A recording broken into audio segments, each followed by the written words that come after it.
How's it been, man? Everything's good. How's the family? How's the daughter? Daughter's 14, going on 42. Woo, teenager. Yes, sir.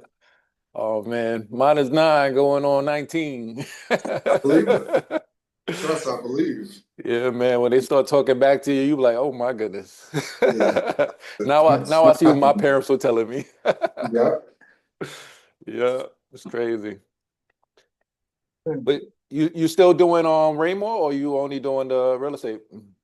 Only real estate. I left Raymore very intentionally. Oh, Very intentionally. I thought it was important to um to go out there and work for myself. I think that we in our community, we think that a job is something that you're supposed to have forever. And I think job stands for just over broke.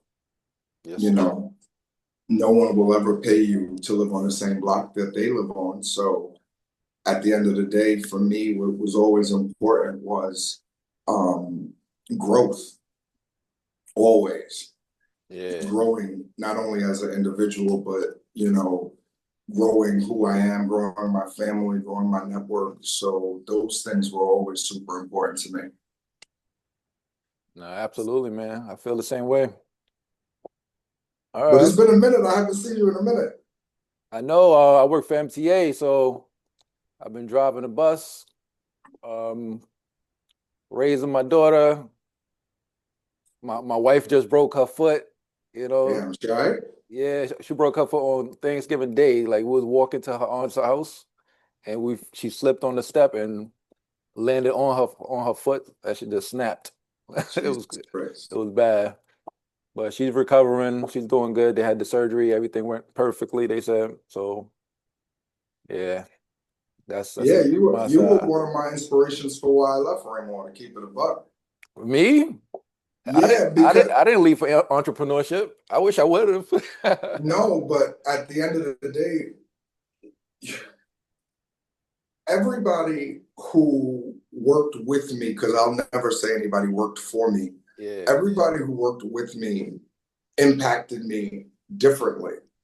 Okay. So I think that people look at the quote unquote boss as like this figurehead, and that's all he does or all she does is lead, lead, lead. No, I take at least the way I lead, I always take the experiences of every individual with me. Okay. So I remember when you came to me and you were like, yo, bro, I'm out. And I was like, oh shit. And it wasn't the company's mantra of, all right, you got to find another person. It was like, damn, where's he going?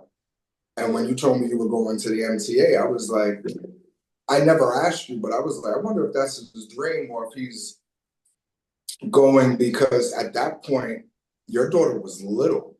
I Yeah. think she might have been maybe not even a year yet. Yeah. Not even a year. Yep. And then, you always talked to me. You had the cupcake business. You always had a bunch of things that you wanted to do lined up. So when it became apparent to me that it was time for me to go, I thought about you. I thought about other people that worked with me. And I sat there and I said, well, if everybody's leaving, what is the purpose of me staying? I have the entrepreneurial spirit. Why am I not running out there and doing something on my own? Because I know, just to give you a weird stat that I kept in the 12 years that I worked there, I made them $142 million. And I remember I wrote it down on my Wow. last day. Like I kept every document that I needed to have. And I said, I made them $142 million and I never saw 10% of that. And it Wow. was just one of those things where I was like, why not do that for myself? Absolutely. Yeah. So When you that start was important for me. when you start doing the math, you like, okay, I don't like this math. The math wasn't mathing, as It, the kids will say today. it was not. I had that realization before I even came to Raymore, but I still never acted on it. And now that I'm older, I understand that it's fair. You get complacent, you get comfortable at where you at, and you don't want to take a risk on yourself. So I now, think for me, yeah, I don't even know if it was fear. as much as I grew up in a West Indian household, like my mother and my grandmother raised me to be a lawyer, doctor, police officer, fire, all of those things. It wasn't, you didn't have entrepreneurial spirit, but all of the jobs I've ever had, I've always worked for someone else and made them enormous amounts of money. And I was just like, that can't be life. You know, for me, I'm more of a, and you know this, I like to be in the face of people. I'm very front facing.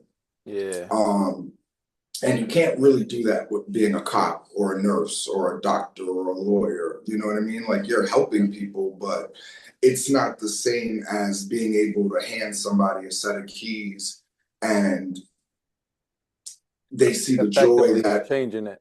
yeah, like you're not doing that. And, you know, I was there for 12 years and what did I really do? You know, maybe got somebody a new sofa, a new mattress, but that's not the same as changing someone's generational wealth capabilities or helping someone develop an asset where one of my closest friends drives for the MTA, he drives a bus, he just bought a multifamily house.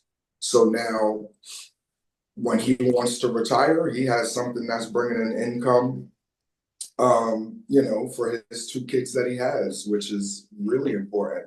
You know, we don't have to sit there and just work and work and work and break our backs and feel like we don't get a piece of the quote unquote American dream. So that's always been important for me.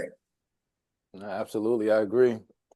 But I forgot to do the intro, so I'm gonna do the edit process later and fix that. No But problem. welcome back to another episode of the Mind Depot podcast. Today we have our guest, Oswald Miller. Oswald Miller, I would like you to tell the people what you do for a living. I am a real estate agent for the state of New York and soon to be in other states as we move forward in 2026 and beyond. All right, I like that. As of right now, how many homes have you sold or apartments have you gotten people into? 60 homes I've sold. As far as rentals, maybe 10. Rentals, I try, it's gonna sound bad. I ask people what is the purpose of why they want to rent versus own, because we're in a culture where renting seems to be the way that people think is the way to go. Okay. Um, but there is some established things that you can get when you own a property. There's assets that are there. You know, if you're paying the average rent right now in New York City, is $4,000 for a one bedroom. That's That's a crazy. that's a mortgage for payment on a multifamily if you really wanted it to be, where you could live on one floor and have a tenant upstairs, and your mortgage is basically being taken care of. Yeah, so that's definitely impacted you're creating by doing that for people, especially us, our people who grew up not knowing financial literacy. You're giving those people that option to have a head start, Yeah, so I mean, for me, one of the things that when I got into the business and I was working with a team, their mantra was 100 families they wanted to help, and they never reached that 100 families per year. And it's not because they didn't try; it's because if all you do is look at your algorithm on social media, if all you do is look at the news, you'll be defeated before you even start. that's true. And part of the process of what I do before I even show a person a property is try to figure out what's their why. Why is it important? Excuse me. Why is it important? What are you trying to get from moving from, point A to point B? And then show them why it can be a simpler process than what the news or our president or our algorithms say they are. Yeah, I understand that. Yep. All right, so before we go deeper into real estate, let me ask some questions about your background of how you Sure. started. When you were young, what's one memory you can instantly think of that brings a smile to your face? Sure. So it's gonna sound crazy, but my background, I'm Trinidadian, Jamaican, Chinese, and Venezuela. Okay. So my grandmother came to this country, worked her tail off until she retired in 1991, and she bought a house in Orlando, Florida. And this memory always sticks with me. When we were boarding the plane to go get her to Orlando, it was her and I, and she had this big, massive bag, and that she was clutching onto it for her dear life. And I didn't understand what was in the bag. I was probably, I don't know, 9 or 10 or whatever it was. And when we got off the bag, her friend picked her up and we were going to the closing. And the real estate agent was there, the transfer agent was there, and they said, "Hey, we say that this is an all cash purchase." And my grandmother goes, "Yeah, I know." And she unzips the bag and dumps all the cash out. And they're like, "No, no, no, no, no. That's not how an all cash purchase works." Oh And she's wow. like, "Oh, you asked for all cash?" And they're like, "No, like a certified check, an official check." And she was like, "I've been saving this money forever." So that always made me realize how hard she worked for everything that she had. But the fact to see someone dump out, I think it was about $260,000 out of a flour bag, it was the craziest thing I had ever seen. And it always brought a smile to my face because I was like, damn, she came to this country, an immigrant, worked her tail off, and she has a house in the Bronx, and now she's buying her second property in Florida. And I just thought that was the coolest thing I had ever seen growing up as a kid. How old were you at that time? I think I was somewhere between 9 and 10 because whenever she bought it, like I was having a birthday the next month, so probably I was about to be 10 years old. That's crazy. To find out years later you become a real estate agent. Yeah, At that, I don't know if she would be happy about it because she always wanted me to steer to be a doctor or like I said, a lawyer or something. Um, but I think she would be happy that I'm doing something that I love, and two, I'm helping families, improve their way of life. no, definitely. Is she still alive? Unfortunately, she passed December 2nd, 14 years ago. So Oh, okay. I was just sitting there a couple of days ago, just doing some remembrance of her because every December 2nd, it's like a time to reflect on where I came from, who helped develop me as the person that I am, and then obviously sadness and stuff like that. My daughter being 14, and when my daughter was in her infancy stage, she didn't really get a chance to meet my grandmother, her great grandmother, which I think they would have had fun. My Wow, okay. grandmother was one of those grandmothers who every Saturday you got pancakes, you got eggs, bacon, but you had to make sure you washed the dishes and cleaned up the house. But it was always a loving household. So I think my daughter would have enjoyed her great grandmother. No, definitely. Their paths didn't cross at the same time. Like she was just born when she passed, right? Basically, yeah, my daughter was born in March and my grandmother passed in December. So it was Okay. just a matter of months between both experiences. So she was able to hold her and take pictures with her, or she wasn't My able to do that? grandmother suffered from dementia, Oh, uh, okay. so she was in a home at that point. So my daughter was brought to her as a child, but they weren't. My grandmother couldn't have. My grandmother barely could have held a spoon at that point. So Okay. it wasn't one of those things that. Unfortunately, it wasn't one of those nice experiences. Copy. Okay. All right. Back to your childhood. I know your grandmother wanted you to become a lawyer or a doctor, one of those prestigious careers that they have people think that they should have in the US. What was your dream growing up? See, this makes me sad in a funny way. I wanted to be a baseball player, Okay, and I baseball. was really good. anybody who knows me at that time knows I was really good. But my mother told me that baseball players don't make money. And it's not, and she always worried, well, what if you got hurt? You know, you need an education to fall back on. You need a real job, as West Indian parents will tell you. Yep. So at the age of 13 or 14, Mount St. Michael's had sent a letter home to my mom, and they basically said, we'll pay for his entire tuition. Basically, all you have to do is pay for his uniforms, and all they wanted me to do was play baseball. Oh wow. My mother was like, hell no.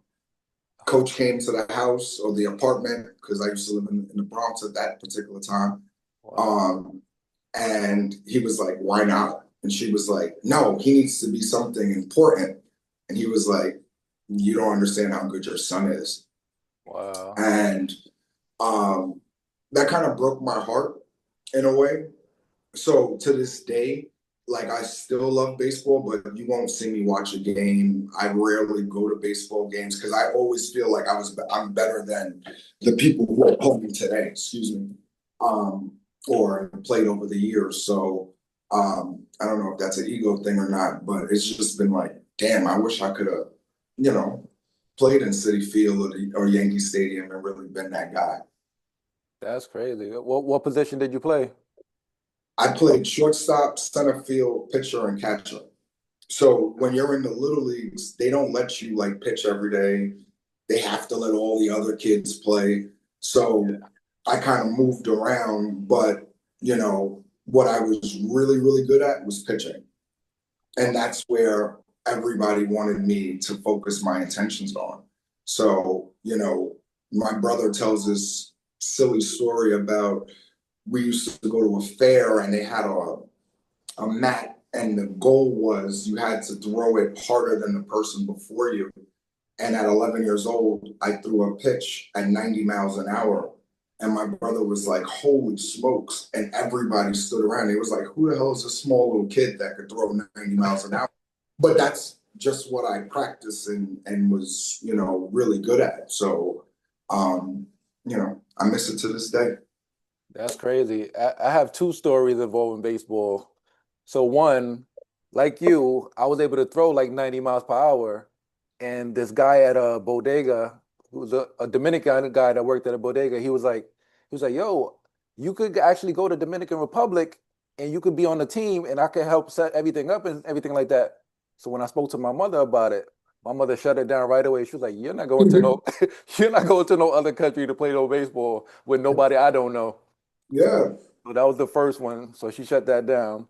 The second one, I was in high school and I was a person who loved every sport. So I went to the baseball team, the play, what you call it, the coach. I told the coach, I was like, "Oh, when's tryouts?" He was like, "Tryouts is next week." I was like, "Yeah, because I want to pitch." He was like, "Oh, I already got my team." So I was like, "How you already got the team but tryouts next week?" It didn't make any sense to me. I was like, "So I don't even get an opportunity to try? What if I'm better than your pitcher that you have now? You're not even giving me the opportunity to show you what I got." Yeah. So from that, I just like, all right, forget about baseball. I guess it's some type of racism or whatever going on there. So I You left know, baseball alone. I felt that way. Like I still follow baseball, obviously, and you know, 20 years ago, baseball players I think made up. I think they said like 15%, and now it's down to about 5% of how many African American baseball players play Yeah. anymore. And you know, I felt that way as a kid growing up because I was probably one of maybe two black kids on a team. If you weren't 100% white or, you know, the Latin population, maybe it was one or two of us that were on the team. And, you know, luckily I happened to be super talented. So um, I was always able to play, but I've seen the black kid at the end of the bench whose sole focus uh, was to make sure that the bats were back on the bat rack. So like it Wow. is what it is. So they were given a specific task to stay off the field. So we got a job for you. You're not going to not do anything. Yep. That's crazy. All right. Was there someone or something that had a big impact on how you see the world today? I think my mother and my grandmother, I was raised in without my father, and you would never have known that I didn't have structure in my life that I think men provide. You're a father, I'm a father. So, Yep. there's a certain structure that we provide for our children. Um, but my mother and grandmother, they kind of worked opposite shifts.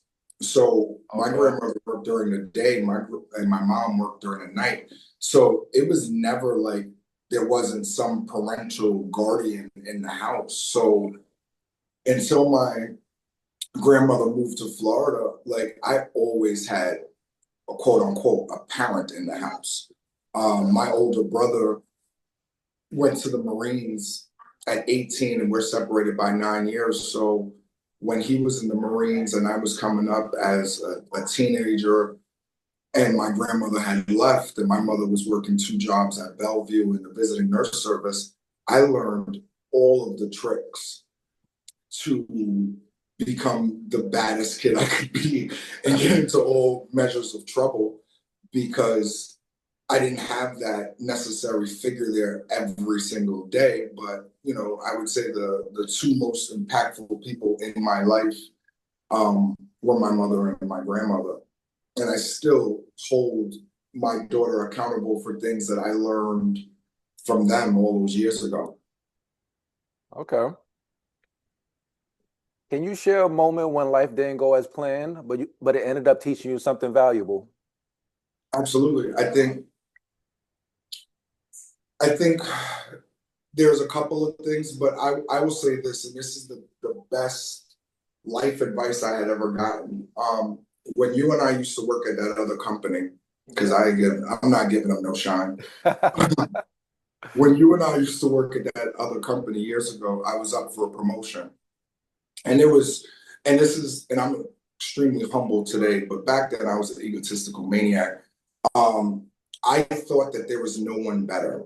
And I walked into that interview with the bosses, the heads of the company, the vice president, and my director at the time. And it was to be a director for a different part of the company. And I walked in there, I knew all the stats, I knew everything, I knew how everything moved, and I didn't get the job. And I was devastated because I never wanted to work for somebody else anyway. But you know this because you worked with me. Yeah. I had the most poppin' team that the world had ever seen. We were a bunch For of real. Black Hispanics that were serving, a different community than us, and we had those places running like TikTok. Like it was just amazing to be done. And I was down and I wanted to quit. And the VP of sales came to me and he said, you know, some days are not always going to be your day. And he said, but I want you to learn something from not getting the promotion. And I said, okay, let me hear this nonsense. But what he said to me, I do every single day, and that was at least 8 years ago. He said, look in the mirror every single day before you leave your house and think about what you could do to be better the next day or that day that you woke up. And I carry that every single day. Oh, that's dope. So being in my field now in real estate, there's days where everything is amazing. I'm getting every deal, I'm closing everything, everything feels great. And then there's days where I feel like, holy crap, like it ain't working. But, when I wake up that next morning, thank God, first thing I do is I look in the mirror and I recant my day and try to figure out how can I be better. There's a book that says I think it's called 212 Degrees, and 212 degrees is the temperature for boiling water. So every degree that you put on, it gets hotter and hotter. So those those are some of the things that I take with me. But definitely not getting that job at that point uh, changed me in a way because I think I needed that advice because I was extremely hard on myself. Yeah. No, that's real. He gave you that battery that you needed to Mhm. take a what you call it, a leap of faith. Yep. Yep.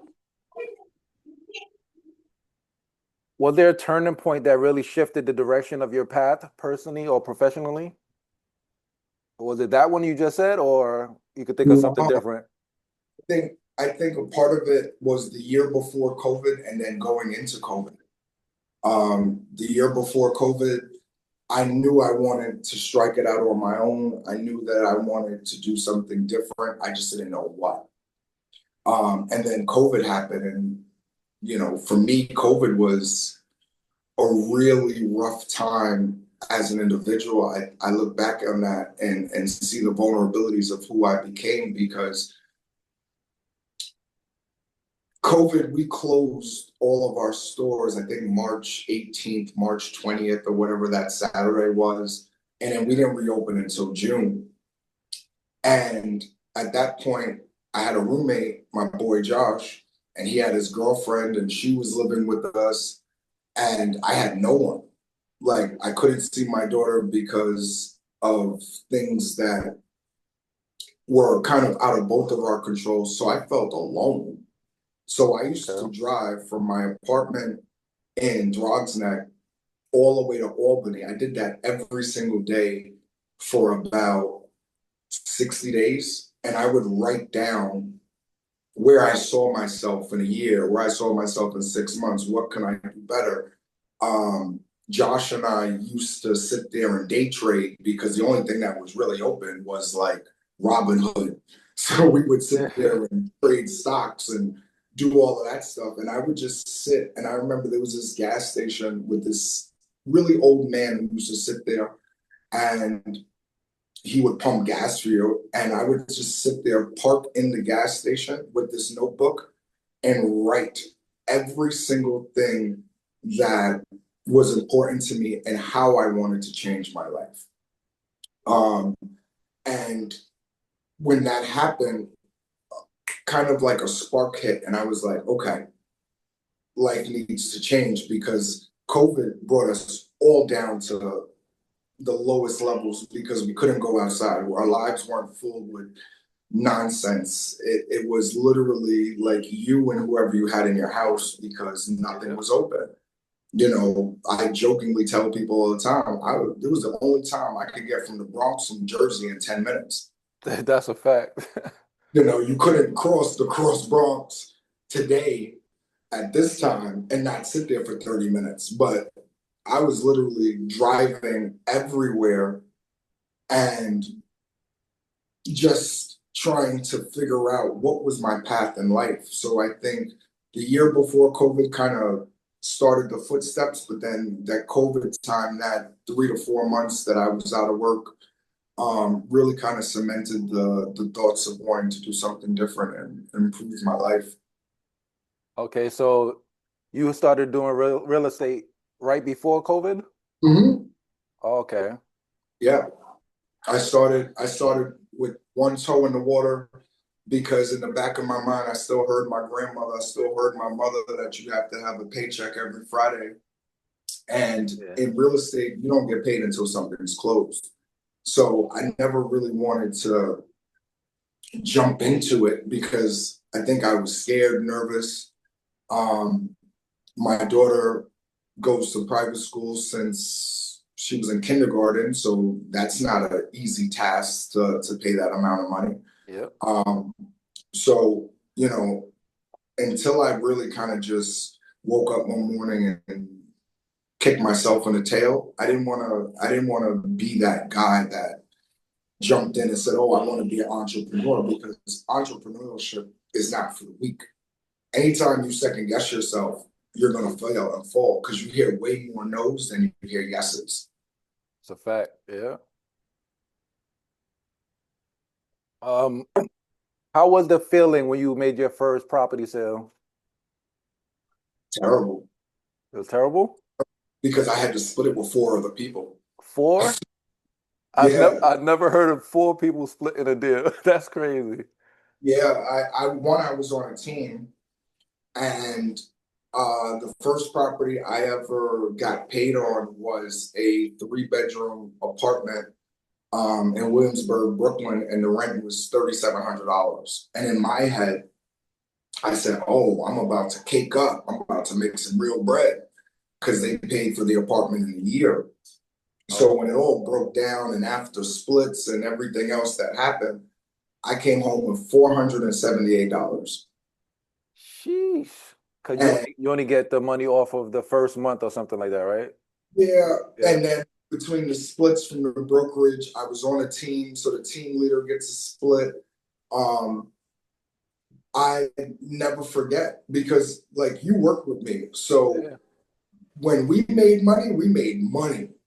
Yeah. So to leave a job where I was making 100,000 plus a year to now being on my own, I'm living on my savings, and to get a check for $478, and I still had to pay the IRS, because even in real estate, they give you all of the money and you still have to then, you're 1099, so you have to pay the IRS at the end of the year. So I don't know, maybe it was like two 240 that I really made, That's but crazy. it wasn't the greatest experience. Was I happy? Yes, because I was like, okay, I made my first sale within the first month that I had left Raymore, and I felt amazing that I did it. I just think that the ego in me was like, damn, I ain't making enough. You ain't making 200 enough. Yeah. $240 ain't enough to do anything. Not when I like to party or used to like to party. $240 ain't even getting you a bottle nowadays. So My you bottle buying days are over. mine's too. Mine's That too. I play oh, inside better than most people. exactly. That overpriced bottle game is over, man. They took advantage of us for enough years. Yeah. You're not going to tell me that a Grey Goose is $500 and the same one I can get at the liquor store for 45. You're not. 45, easy. That day That's of being stupid is over. word. Well, what lesson did you learn from that first sale? That I could impact somebody's life just by listening. Okay. The three college kids that were looking for an apartment, they had been looking for a while, and none of the three had like a really substantial job. So their parents had to be guarantors Oh, okay. and figuring out how to problem solve. And, they had good credit, they just were students. You know what I mean? So, people don't want to take a risk on students. So being creative enough to reach out to their parents and going, hey, the three of them found this really nice apartment. Um, but income wise, they don't meet the criteria. All three parents were like, okay, we'll co-sign for them, we'll be guarantors. And just being able to see that and go, okay, there's more than one way to skin a cat. I can do something different to impact someone's life was really key. Okay. As a real estate agent, could you explain the guarantor's process to the audience? Yeah, sure. A guarantor's process just means you're basically co-signing. It's the same thing as like someone co-signing a car for you. Maybe you don't have enough credit, maybe you don't have enough income. So like a parent, a brother, a sister, whomever who can, meet those requirements for you, basically they sign the lease as well. So what they do is, if you're late with your rent, or there seems to be a problem with the rent, they are now held responsible for paying that rent for you. It's a very simple way of me saying it. Okay. Because I just recently found out there's a company called Guarantors, Mhm. and they could actually co-sign for people now. Yep. If you don't have a family member that you can trust or that would trust you to be able to co-sign for you. Yep. But yeah, that's pretty cool. Yeah, I believe they collect a fee, but it is a very cool experience. There's also for people who have like bad credit, and this is not my field of expertise. I normally leave this to the mortgage brokers, but there are companies like if you have bad credit or you need to get your credit up, there are companies that allow you to buy into someone's credit card usage. Yeah, So yep. Can add them on as I think a a independent or licensed something like that. user, yeah. Yeah, And basically what it shows is it will say Aswad Miller uh, has an American Express for 100,000, and then I just bring you on as a licensed user. You don't get a card, but at least it helps show that you do have credit or you have a substantial amount of money, backing you basically. yep. All right. What do you love most about what you do today, and what keeps you inspired to keep doing it? I love the fact that I can help people achieve the goals of buying a home. I think, as I was telling you before, there is a whole algorithm and news that tells people that it's really hard to buy a home. And the process isn't easy, so I'm not trying to simplify it. But there is nothing better, with the exception of my daughter being born, than handing somebody a key who's worked their entire life to give themselves something. You know what I mean? So Yep. there is nothing better. I hand people keys all the time, and you know, people will sit there and go, "Oh my God, I didn't think I made enough money to buy a house," or "I didn't think that home buying was in my future." And now they have an asset that they could pass on to their children. They stop paying exorbitant amounts of rent. They now have something that they could sleep at night and it's theirs.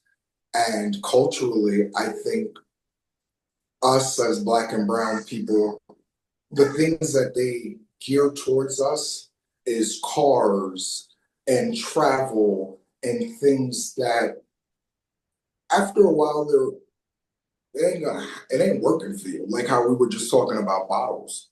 Yeah. Bottle service is I've never been in a club where I see white people drinking bottle service. Like I Never, don't see it. never, never. And I've been all around the world and I don't see it. Do I see them in VIP? Yes. Are they sitting there with the same dumbass bottle that I'm drinking? No. No. They're probably conducting business because it's normally 5, 10 people sitting there. Um, but the greatest feeling in the world and what keeps me motivated is that I think there's always one more person because I take it one deal at a time. Doesn't matter if I'm doing 10 deals at one shot, is the ability to hand somebody a key and go, your life is changing. Now you have something for yourself, for your family, for your kids. And that's really important for me. And that's what I call impact. That's amazing, man. Okay. Is there a daily routine or ritual that helps you stay grounded and focused on what you do? Absolutely. What I told you that I do in the morning every day. Oh, I looking in the mirror, right? looking in the mirror, evaluating how I could be better, not only as a realtor, but as a father, as a boyfriend, as a son, as a brother. Um, I think that a lot of times, if you don't keep yourself humble and grounded, Yeah. um, you can lose yourself really quickly. I think the world allows you to lose yourself, and I try to keep myself humble and grounded. Also, I can't say I do it every day, but I try to, take 5, 10 minutes out to pray and just be one with myself and the Lord, just to give me, guidance on how I'm impacting people's lives. Because it's not only clients, it's my mom, it's my brother, my brothers, it's my daughter. So I try to keep myself as humble as possible um, in that mindset of just locking in and focusing and being, the best person I could be. That's amazing, man. If you could relive one day from any point in your life, what day would that be and why? Um, Probably the day that my daughter was born. I Okay. think that was the most impactful day I've ever lived. Um, I'll never forget it because Dr. Dre and Eminem had come out with a song called I Need a Doctor at 12 o'clock. It was probably the last video I've ever seen on MTV. And my daughter's mom's water broke at the exact premiere of that video, and I waited all Oh night to watch wow. the video. And that was probably the last time, or the time I felt reborn. I felt like Okay. I had just come into the world again. Being a parent, as you know, we don't, or as people, we don't always get wins.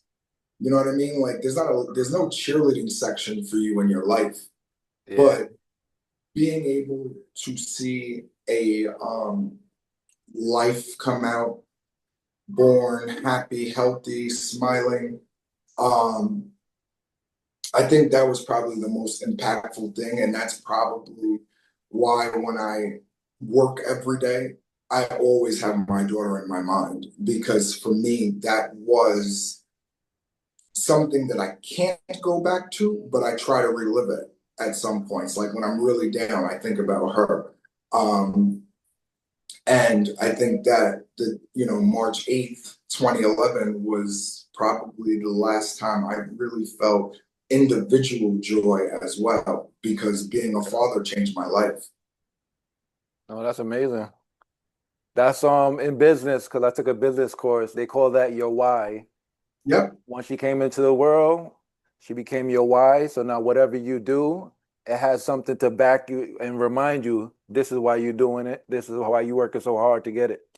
absolutely. I think Yeah. I think every day, you drive a bus, you do the podcast, you got homeschooling your daughter, you're a Coaching husband, basketball. you have a million things that you're doing. And I'm sure for you, just like me, there's some days you don't want to get up and do anything. Of course. But Yeah. but your why kicks in, and then you go, oh, wait a minute. My daughter's selling lemonade. I gotta make sure we get the lemons. Yep. My wife broke a foot. I gotta make sure that we got breakfast. We got this, we got that. So Yep. for me, my daughter is my why. Every single day that I live my life. Um, Even when I feel like I just want to be selfish and hop on a plane and disappear for a week. Yeah. I can't. You know what I mean? My daughter has my location. She'll be like, Daddy, why are you in Thailand today? I'm just like, I'm tired. But I Me. can't. So, it's one of those things where I try my best to just make sure my why is important, and she is the most important thing in my life. All right. So one of my guests on my cousin from an earlier episode, she asked this question that always stayed with me. Sure. When's the last time you did something for yourself? Okay. All the time. All the time? Okay. So I used to be the guy that overpaid for haircuts, but now you see, since I met you years ago, I ain't never really had no hair. Yeah, you've been But bald I since used I met you. Yeah. So I used to be the guy that spent, $40, $60 in the barbershop just so I could listen to music, uh, shoot the crap about baseball, basketball, whatever. Um, and that was my thing. But what I do now is every time I either get an accepted offer, contract signed, deal closed, I take myself out to a steak dinner.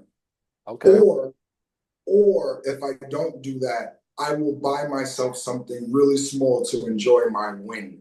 Mm, Because what I notice is that a lot of people listen, but they're not hearing you. Not everybody that's clapping is clapping for you. You know what I mean? They're clapping yeah. like, "Yeah, I can't wait for him to fail." Um, so I try to find little small things, whether I have a sweet tooth problem. So like I like Starburst jelly beans. I'll go buy a bag if something good happened for the day, or I got a win that I didn't know I was going to have. And I'll sit in the car and I'll just bust down an entire bag, drink a water, and go, you know what? That's my clap. So I try to do it as often as possible because when I first started in real estate, I didn't hear a lot of people clapping. And Mm. I think egotistically, I wanted a lot of people to clap.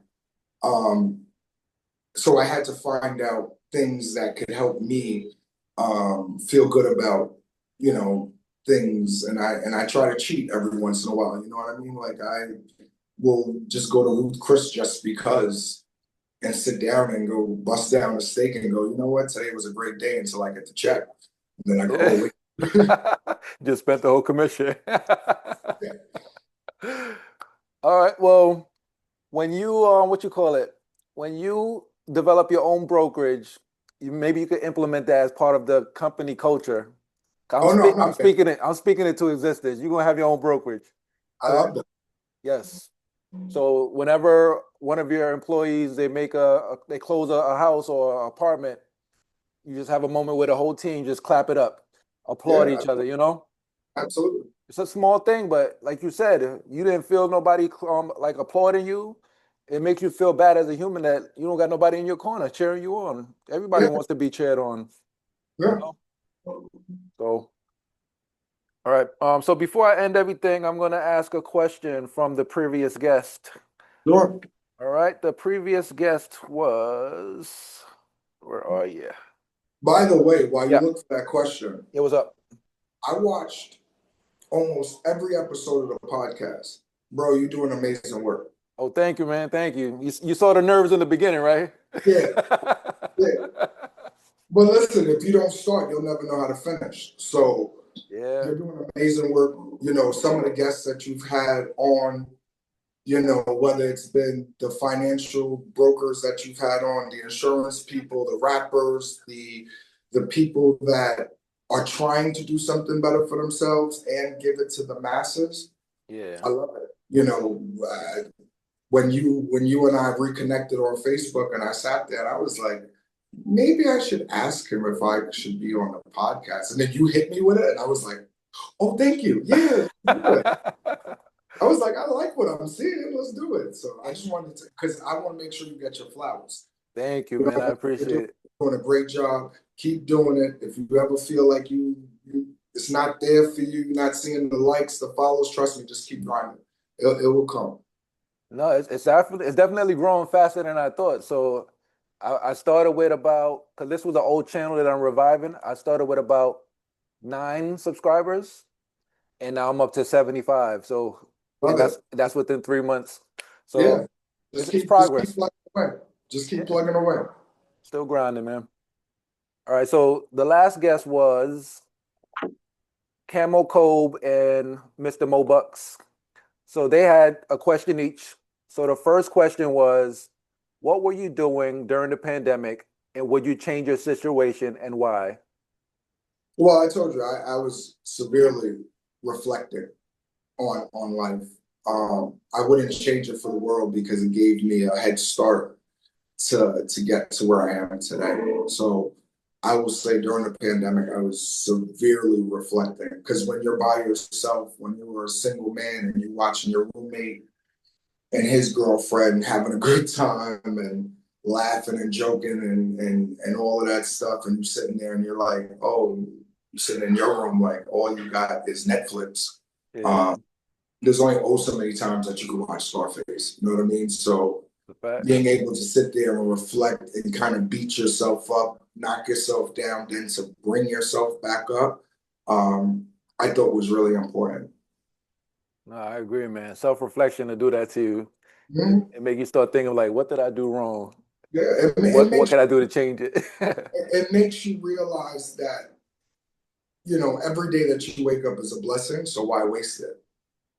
Yes, sir. All right, good answer. And from Camel Cove, he asked, how is your life going? Simple and sweet. He kept it simple. He said, how's your life going? I think my life is becoming better every single day. Every single day that I get lung air in my lungs to wake up and breathe and be able to serve the people that I serve and improve on everybody else's life and improve my own, I think is really important. So my life is good.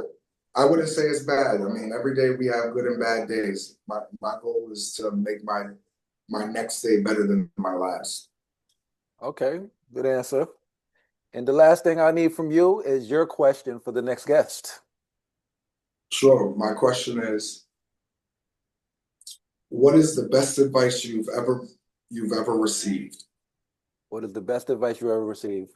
Well, thank you so much, Mr. Miller, for your time. Thank you for having me. I wish you many blessings for your family, and I wish you many blessings for more sales in the future of homes, Absolutely. uniting families with future generational wealth. Absolutely. Happy holidays to you. Happy holidays to the family. And just keep plugging away. I love the podcast. Thank you, man. Have a great night, man. You too. Take care. Later.